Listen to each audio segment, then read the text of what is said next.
Kupitia mtandao wa Twitter almaarufu kama X, kwenye kurasa ya Profesa Anna Tibaijuka ameandika ujumbe mzito kwa Rais Samia ambapo unasomeka kama ifuatavyo: Mheshimiwa Rais, naendelea kushauri kwa dhati Tundu Lissu aachiwe huru kwani kesi haikamiliki.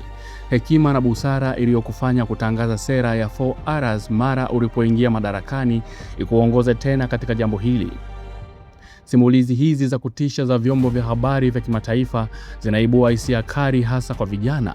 Hata wazee tumekumbushwa kadhia ya Operation Sogeza iliyounda vijiji vya ujamaa mwaka 1974 mpaka mwaka 1976. Taarifa hizi zinaathiri kikubwa taswira ya taifa letu na maslahi yake. Athari ni kubwa, tutafute muafaka kupitia uwajibikaji na maridhiano. Tuwe na hofu ya Mungu na kutambua miujiza yake, mfano wa risasi 16 kushindwa kukomesha uhai ingawa maumivu ni makubwa. Tutubu na kusali kuliombea taifa letu, kila mtu kwa imani yake. Hapa tunachambua kauli iliyotolewa na Profesa Anna Tibaijuka, mmoja wa viongozi na washauri wanaojulikana nchini kwa Rais Samia Suluhu Hassan. Anashauri kwa dhati kuachiliwa huru kwa mwenyekiti wa Chama cha Demokrasia na Maendeleo Chadema Tundu Antipas Lissu, akisisitiza kuwa kesi haikamiliki na kuomba sera ya 4Rs iongoze tena katika jambo hili. Anaraumu simulizi za kimataifa zinazoathiri taswira ya taifa na anatoa mfano wa Operation ya Sogeza ya mwaka 1974 mpaka mwaka 1976. Profesa Anna Tibaijuka ameandika waziwazi kwa Rais Samia na kusema kuwa, Mheshimiwa Rais, naendelea kushauri kwa dhati kuwa Tundu Lissu aachiwe huru kwani kesi haikamiliki. Hekima na busara iliyokufanya kutangaza sera ya 4Rs mara ulipoingia madarakani ikuongoze tena katika jambo hili. Anataja kuwa simulizi za kimataifa zinaibua hisia kali hasa kwa vijana na wazee, na anatoa mfano wa Operation Sogeza ya vijiji vya ujamaa. Anasisitiza kutafuta mwafaka kupitia uwajibikaji na maridhiano na kutoa wito kwa kutubu na kusali kwa taifa. Kauli hii inakuja wakati wa mvutano unaendelea kati ya serikali na upinzani, hasa kuhusu kesi ya Tundu Lissu na madai ya katiba mpya. Profesa Anna Tibaijuka ni mshauri na mwanachama wa CCM aliyewahi kuwa na nafasi muhimu kimataifa. Sera ya 4Rs ilizinduliwa na Rais Samia baada ya kifo cha Magufuli na ilikuwa na ahadi ya maridhiano, mageuzi na kujenga upya. Ilifungua milango ya mazungumzo na washirika wa kimataifa, lakini matukio ya Oktoba 29 mwaka 2025 yameathiri taswira hiyo. Na kesi ya Lissu ambaye ni mwenyekiti wa Chadema anakabiliwa na mashtaka ya uhaini tangu Aprili mwaka 2025 na kesi yake inacheleweshwa mara kadhaa. Ripoti za Amnesty International na Human Rights Watch zinaiona kama kesi hii ni kesi ya kisiasa.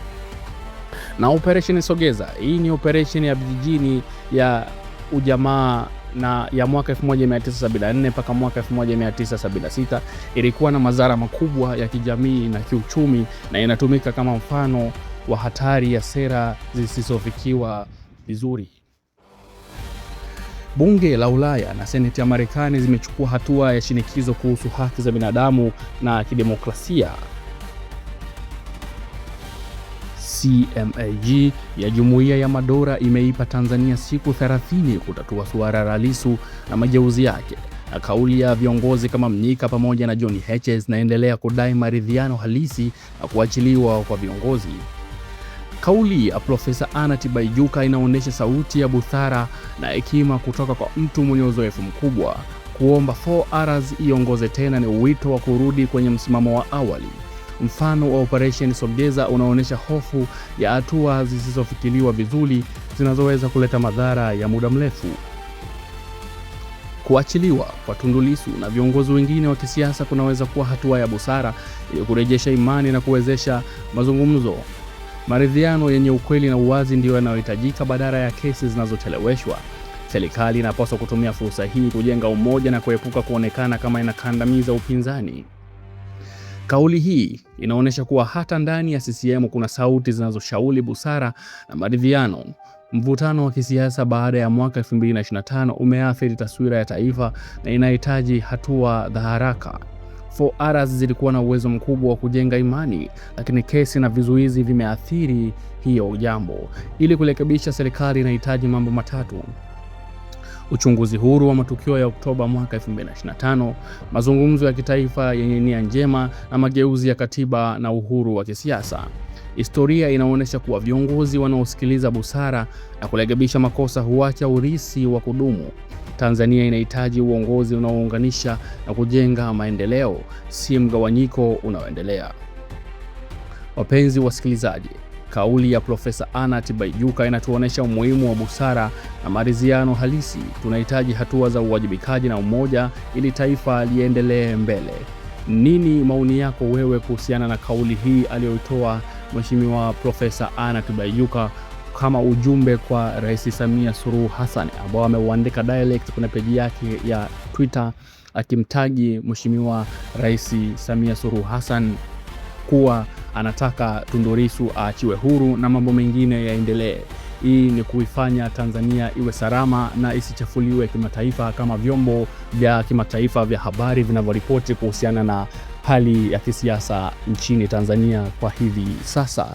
Je, wewe nini maoni yako kuhusiana na ujumbe huu wa Profesa Anna Tibaijuka?